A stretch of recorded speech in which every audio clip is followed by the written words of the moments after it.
اور اس وقت ہمیں ضرورت اس بات کی ہے، ضرورت اس امر کی ہے.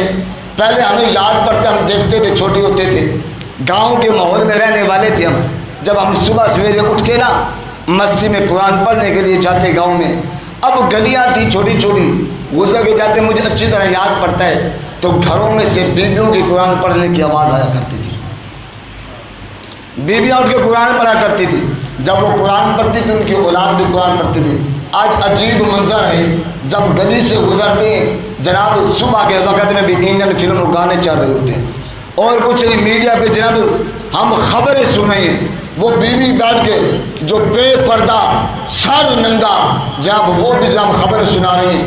ہم بھی بڑے شوق سے سن رہے تھے، اور 1 روپے کی ٹافی بیچنے کے لیے کمپنیوں نے بےہودہ مشہوری بنا کے دی ہوتی ہے، اور ہم سارے مل کے دیکھ رہے ہوتے ہیں. جب مجھے بتاؤ تو صحیح نا، جب یہ حال ہوگا تو اولاد قرآن کہاں سے پڑھے گی؟ اگر آپ نے ابھی تک ہمارا چینل سبسکرائب نہیں کیا تو ہمارے چینل کو سبسکرائب کر لیں.